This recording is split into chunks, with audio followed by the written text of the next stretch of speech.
एक मकान के अंदर दो किराएदार रहते थे। मकान मालिक लगभग 40 किलोमीटर दूर रहता था। एक दिन एक किराएदार के मन में ख्याल आता है कि क्यों न जो पड़ोसी किराएदार है उसके घर का कनेक्शन काट देता हूँ, क्योंकि वह रहता ही नहीं है। महीने के महीने किराया तो देता था लेकिन वो आता बहुत कम था। इसलिए उसने सोचा कि अगर उसके घर की बिजली कट हो जाएगी तो बिजली कट होने की वजह से 100 या 200 या उससे ज़्यादा रुपए अगर बचेंगे तो बिजली के बिल में उसके एडजस्ट हो जाएंगे। इसलिए उस पर जो बिजली का अतिरिक्त भार पड़ रहा है उससे भी वह बच जाएगा।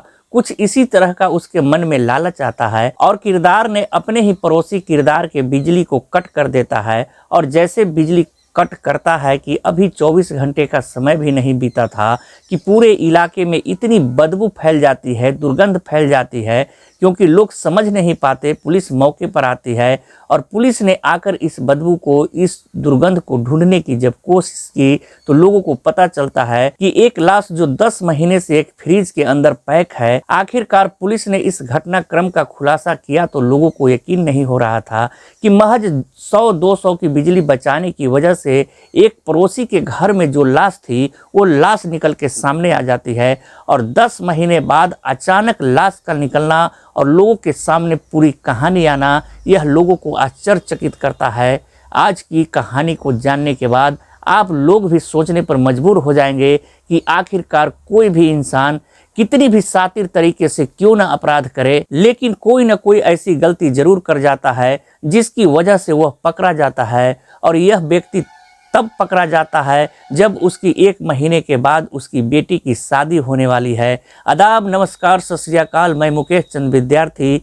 आज की जो सच्ची घटना मैं आपको सुनाने जा रहा हूँ, ये सच्ची घटना है मध्य प्रदेश का एक जिला है देवास। देवास शहर की ही एक कॉलोनी लगती है, वृंदा धाम कॉलोनी। बात कर रहा हूँ 10 जनवरी 2025 की सुबह 8 या 9 बजे के आसपास का वक्त क्या रहा होगा।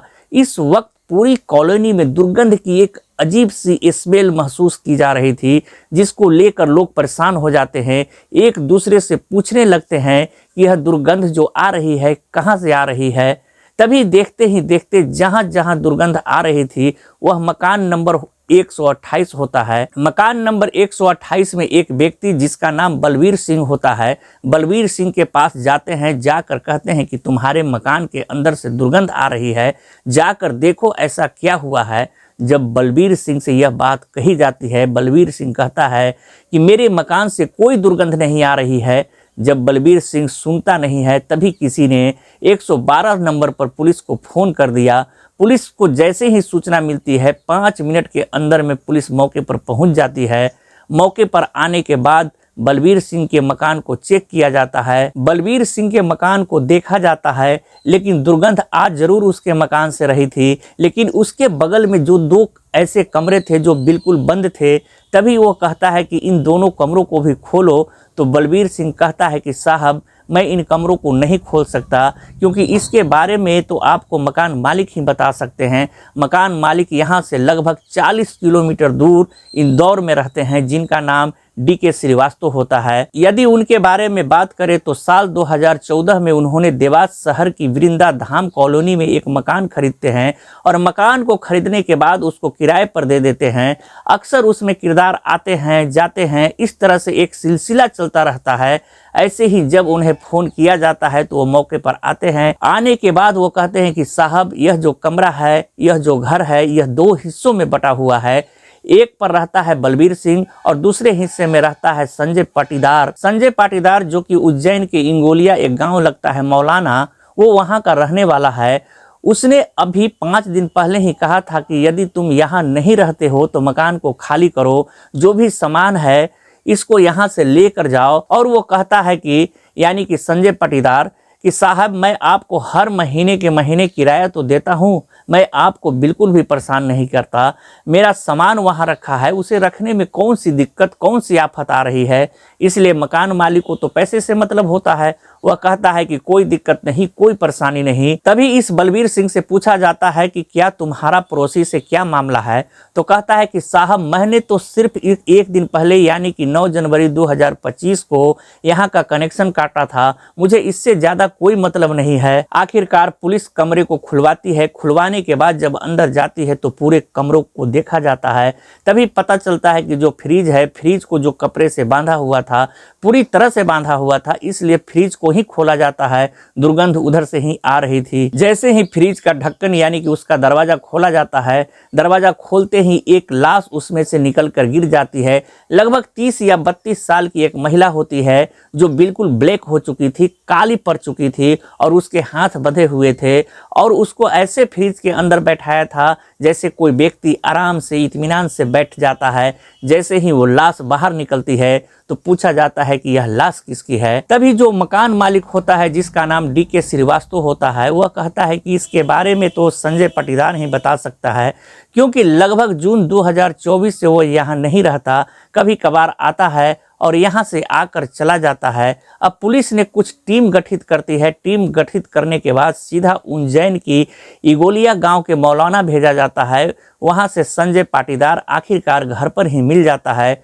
पुलिस उसे हिरासत में लेती है और हिरासत में लेने के बाद उससे बातचीत करती है। उससे पूछा जाता है कि ये लाश किसकी है और कैसे आई, उसके बारे में जानकारी दो। वह कहता है कि साहब मैं जब यहाँ रहता ही नहीं तो मुझे इस लाश के बारे में क्या जानकारी, मुझे कुछ नहीं पता है। लेकिन पुलिस ने उससे अपने तरीके से जब सख्ती से पूछताछ की तब उसने चौंकाने वाली बात कही। उसने कहा कि दरअसल ये जो लाश है यह उज्जैन की फ्रीगंज की रहने वाली प्रतिमा उर्फ पिंकी की है। पिंकी के बारे में उससे पूछा जाता है तो वह कहता है कि साल 2016 में इसने एक व्यक्ति जो कि राजस्थान का रहने वाला होता है, जिसका नाम सुभाष महेश्वरी होता है, उससे लव मैरिज की थी। लेकिन कुछ समय तक ये उसके साथ जरूर रहते हैं, लेकिन दोनों में आपस में बनती नहीं है, इसलिए ये यहाँ से अलग हो जाती है। ये लव मैरिज जब करती है तो लव मैरिज का इसके परिवार वालों को बहुत गुस्सा था। इस बात पर वो उससे बातचीत करना छोड़ देते हैं। यह कहाँ रहती है, कहाँ नहीं रहती है, परिवार वाले को इससे कोई मतलब नहीं था। और एक दिन रास्ते में इन दोनों की आपस में मुलाकात हो जाती है, यानी कि प्रतिभा उर्फ पिंकी और संजय, साथ ही संजय पाटीदार, ये दोनों आपस में मिल जाते हैं। जबकि संजय पाटीदार पहले से ही शादीशुदा होता है और वह इस महिला के प्रेम में फंस जाता है। यह दोनों आपस में एक दूसरे के साथ रहने लगते हैं जैसे कि पति पत्नी। इस हिसाब को देखते हुए साल 2023 में यह व्यक्ति जो होता है देवास के वृंदा धाम कॉलोनी में मकान नंबर 128 में पूरे मकान को किराए पर ले लेता है और दोनों आराम से इत्मीनान से यहीं रहते हैं। जब यह महिला बाहर निकलती है तो सब इन दोनों को पति पत्नी के रूप में जानते हैं, पहचानते हैं। महिला भी सिंदूर लगाकर कुछ ऐसे ही रहती थी जैसे क्या संजय उसका पति है। यदि मोहल्ले पड़ोस के लोग छोटी मोटी परेशानी दिक्कत में यहाँ आते थे, जाते थे, इस तरह की सारी बातें होती थी। लेकिन यह शादीशुदा होने के बावजूद भी पिंकी इस पर दबाव बनाना शुरू कर देती है कि मैं तुमसे ही शादी करूंगी, पूरा मोहल्ला मुझे तुम्हें पति पत्नी के रूप में जानता है, पहचानता है। अब इस बात को देखते हुए संजय थोड़ा परेशान रहने लगता है। संजय कहता है कि मैं पहले से ही शादीशुदा हूं, इसलिए मैं तुमसे शादी नहीं कर सकता। अब इस बात को देखते हुए दोनों के बीच में तनातनी शुरू हो जाती है। किसी न किसी बात पे झगड़े भी शुरू हो जाते हैं। जनवरी 2024 से इनके बीच में झगड़े की शुरुआत होनी शुरू हो जाती है और बात हद से तब बढ़ जाती है जब मार्च 2024 का प्रथम सप्ताह आ जाता है। एक दिन ये दोनों आपस में झगड़ा कर रहे थे। इसी बीच में इनका दोस्त होता है जिसका नाम विनोद, जो कि इंगोलिया का रहने वाला होता है। विनोद भी अचानक आ जाता है और संजय और प्रतिभा आपस में दोनों झगड़ा कर रहे थे, फसाद कर रहे थे। इसी बीच में संजय को इतना गुस्सा आता है कि उसने उसी के दुपट्टे से उसका गला दबाने की कोशिश कर रहा था और जैसे ही प्रतिमा ने चिल्लाने की कोशिश की तो विनोद ने उसका साथ दिया। उसका जो मुंह था उस पर हाथ रख के उसको चीखने चिल्लाने से रोक दिया और उस दुपट्टे को तब तक खींचा जाता है जब तक उसके प्राण नहीं निकल जाते, यानी कि पिंकी की मौत हो चुकी थी। अब वो दोनों सोचने लगते हैं कि आखिरकार इसकी लाश को कैसे ठिकाना लगाया जाए, तभी उन्होंने सोचा कि क्यों न इसको फ्रिज के अंदर पैक कर देते हैं, रख देते हैं। फ्रिज के जितने बॉक्स होते हैं उन सबको बाहर निकाल के अलग रख देते हैं और इस लड़की के हाथ बांधे जाते हैं और हाथ बांधने के बाद इसको फ्रिज के अंदर रख देते हैं और फ्रिज को चारों तरफ से पैक कर देते हैं। उसको कपड़े वगैरह या किसी चीज़ से बांध देते हैं और फ्रिज को चालू कर देते हैं। फ्रिज जब तक चलता रहा तब तक तो ठीक था, लेकिन एक दिन जो पड़ोसी, क्योंकि वह जून 2024 में 2 ही कमरे अपने पास रखता है, बाकी पूरा मकान छोड़ देता है, अपने मकान मालिक से कहता है कि मेरा कुछ सामान रखा हुआ है और इस सामान को आप ऐसे ही रहने देना, महीने का महीना आपको किराया मिलता रहेगा।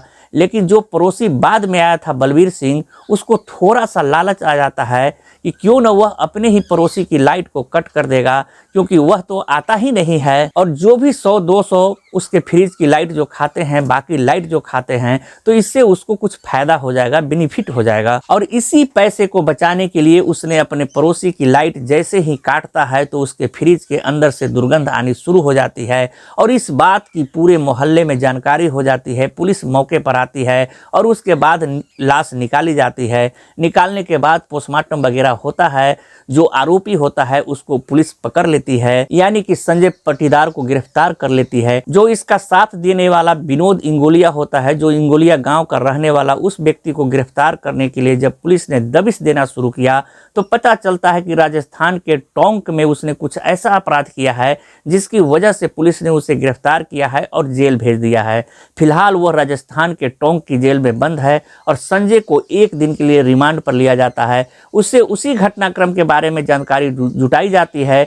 उसके बाद यह भी पता चलता है कि वह शादीशुदा होता है, उसको एक बेटी होती है। फरवरी 2025 में उसकी बेटी की शादी भी होने वाली है, लेकिन वह जेल चला जाता है। आगे बेटी की शादी होगी नहीं होगी यह तो खैर नहीं मालूम, लेकिन जिस तरह से उन्होंने इस घटनाक्रम को अंजाम दिया और इस महिला के परिवार वालों को जब इसकी जानकारी लगती है कि इसकी मौत हो चुकी है, वो भी 10 महीने पहले, और 10 महीने तक ये फ्रिज के अंदर पैक थी। उसके बाद उसके परिवार के कुछ सदस्य आते हैं, इसकी लाश को कब्जे में लेने के बाद उसके अंतिम संस्कार करते हैं और उनसे जब पूछा जाता है कि तुमने इसके बारे में जानकारी जुटाने की कोशिश क्यों नहीं की, तो उन्होंने कहा कि परिवार के लोग इसकी लव मैरिज से थोड़ा दुखी थे, परेशान थे, इसलिए इससे बातचीत नहीं करते थे।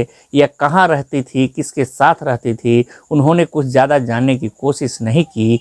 आखिरकार संजय अब जेल चला गया है और साथ ही विनोद फिलहाल जेल में है और उसको इस मामले में भी इन्वॉल्व किया जाएगा। और इस पूरे घटनाक्रम के बाद लोग सन्न रह गए हैं, सोचने पर मजबूर हो गए हैं कि आखिरकार कोई व्यक्ति किस हद तक गिर सकता है। यह महिला भी जानती थी कि वह शादीशुदा है और वह व्यक्ति भी जानता था कि इसकी पहले शादी हो चुकी है। एक दूसरे की ज़िंदगी के बारे में जानते हुए भी इन दोनों ने एक दूसरे को अपनाने की कोशिश की और फिर बात ऐसी बढ़ जाती है कि शादी तक पहुंच जाती है और शादी के बाद मामला फिर कत्ल तक पहुंच जाता है। दोस्तों, इस पूरे घटनाक्रम को सुनाने का उद्देश्य किसी को परेशान करना नहीं है, किसी का दिल दुखाना नहीं है, बल्कि आपको जागरूक करना है, आपको सचेत करना है। दोस्तों, मिलते हैं एक नई वीडियो में नई कहानी के साथ। तब तक आप लोग अपना अपने परिवार का ख्याल रखें, सुरक्षित रहें, सतर्क रहें। जय हिंद, जय भारत।